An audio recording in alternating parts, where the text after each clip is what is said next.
This is episode 1 of Poetry for Humans, a little experiment that we're going to try out. So here's the idea. So often, I just said often, so weird. So often, poetry feels kind of inaccessible. I think for most of us, like if I asked you, when is the last time you read a poem? It probably wouldn't be yesterday. For most of us, I know some of you watching this, it probably was like 5 minutes ago. So I want to read poems with you. That's it. I want to read poems with you. So here's how Poetry for Humans is going to work. It's going to be a little bit of an experiment, which is kind of scary, but I've got my stack of poetry books over here. I'm going to pick one kind of at random. We're going to flip through it, pick a poem, and read it together. I'll do a little doodle on the page. We'll see if we can't figure out some life-giving stuff through these beautiful works. So let's go ahead to the poetry stack and see what we can find. I'm going to go with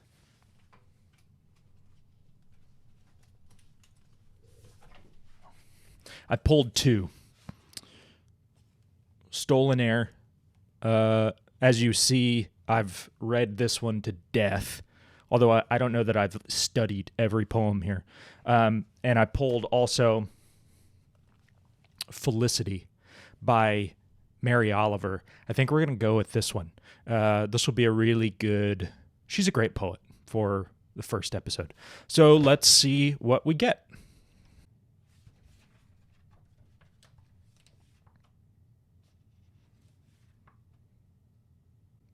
I Don't Want to Lose by Mary Oliver. I don't want to lose a single thread from the intricate brocade of this happiness. I want to remember everything, which is why I'm lying awake, sleepy, but not sleepy enough to give it up. Just now, a moment from years ago, the early morning light, the deft, sweet gesture of your hand reaching for me. Let's read. So, I'm going to grab a pencil and let's start noticing things. I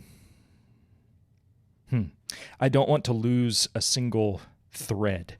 Obviously, there's some like connection here to lost thread in a train of thought, but then she connects this so well to this word brocade, an intricate brocade. What I love about this is I don't want to lose a single thread from the intricate brocade of this happiness is how layered this metaphor becomes so quickly that we've got like this thread in the train of thought, and then it's immediately woven into this beautiful thing, this brocade.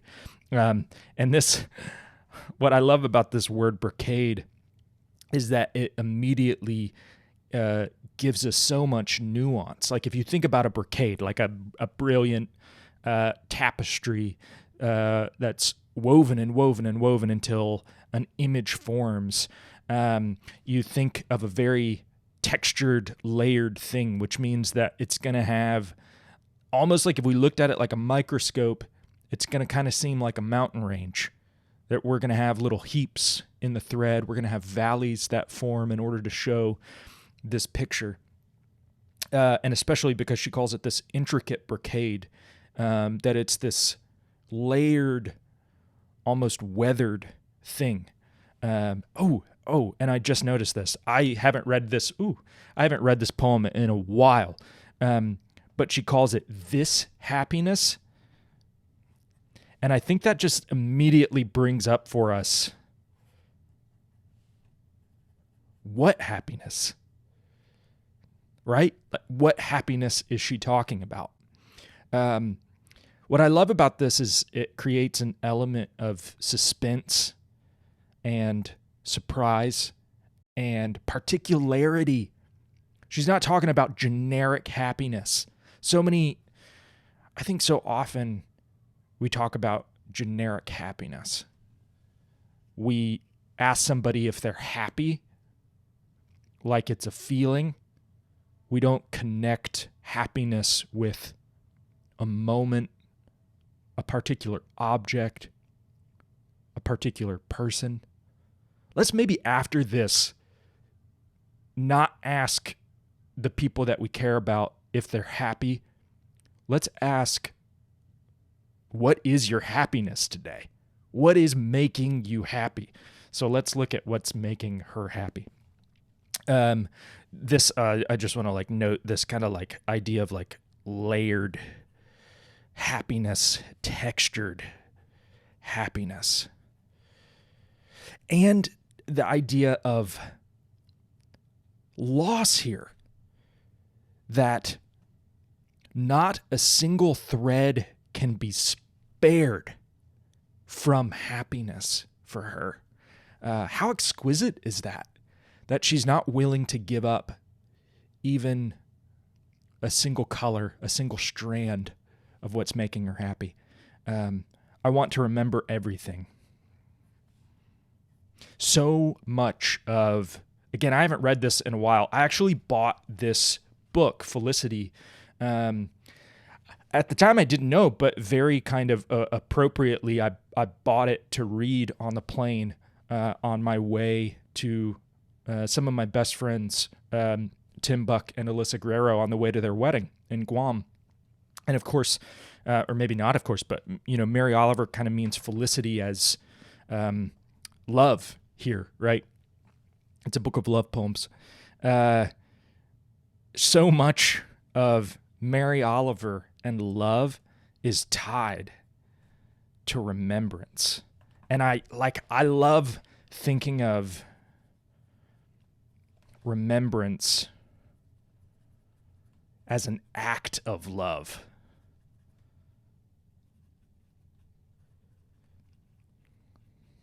This just calls to mind.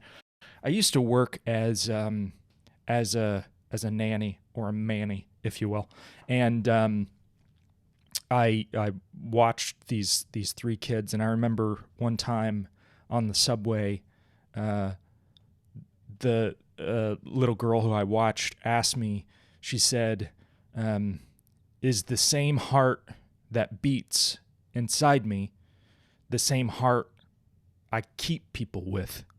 And I love that idea of connecting our physical form to the act of love as a remembrance. And of course the answer is no, not really, right? It's this some other thing. But imagine a love that's so important, so essential, that it feels that physical to us, that it feels like our beating heart. That's the kind of love and remembrance that I think a lot of times comes across in Mary Oliver's poetry.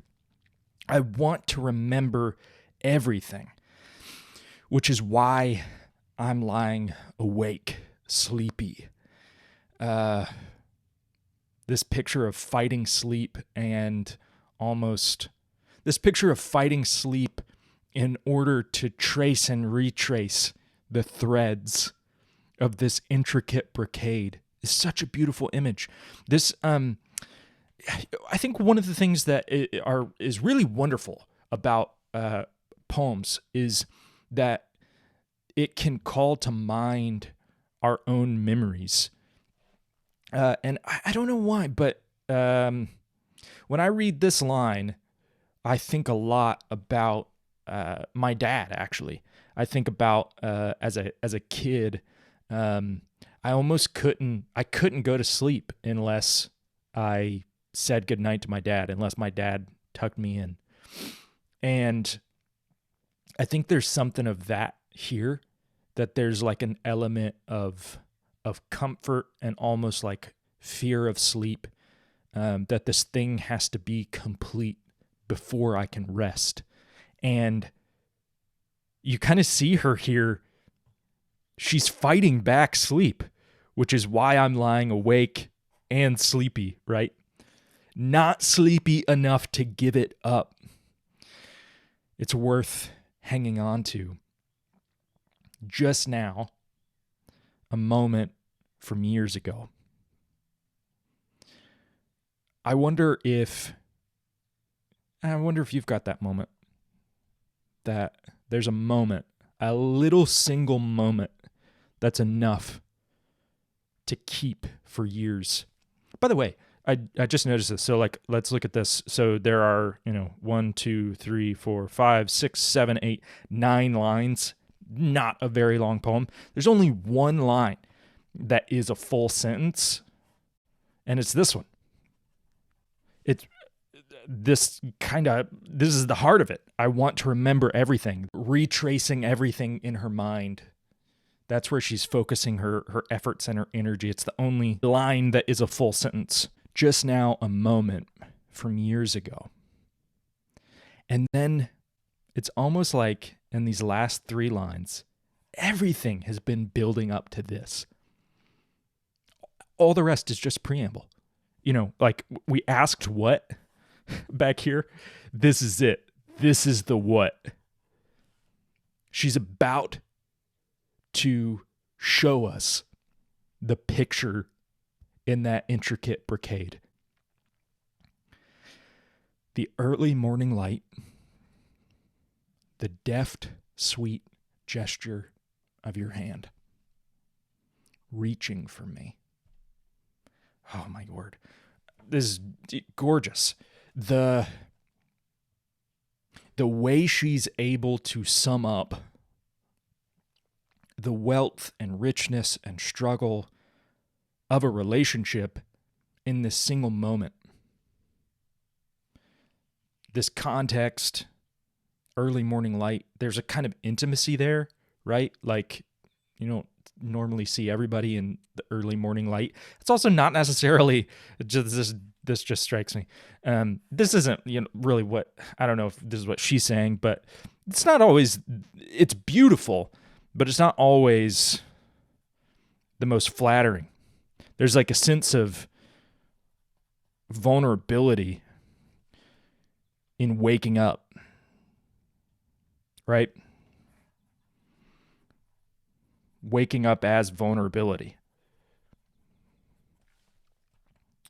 The early morning light, the deft, the purposefulness of this act, sweet gesture of your hand reaching for me.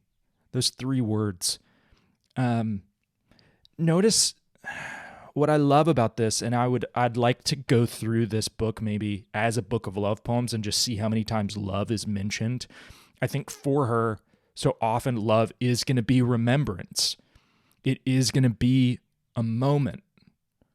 It's not going to be, I love you. Actually, it calls to mind, there's this other poem here called How Do I Love You, which you'll probably recognize is kind of a play off of the Browning poem. And it kind of subverts like all the seriousness of like the metaphors in the Browning poem. And it is just like, how do I love you? This way, that way, let's stop talking, right? It turns love into this action of just reaching for, what is love? Love is reaching. Love is reaching for that person in your life. How intricate, how layered. I hope that you enjoyed this. I hope that it was nice just to kind of sit in this poem for a little bit. Let's just read it one more time, just as the end of the episode. I don't want to lose a single thread from the intricate brocade of this happiness. I want to remember everything, which is why I'm lying awake, sleepy, but not sleepy enough to give it up. Just now, a moment from years ago. The early morning light, the deft, sweet gesture of your hand reaching for me. Thanks for joining.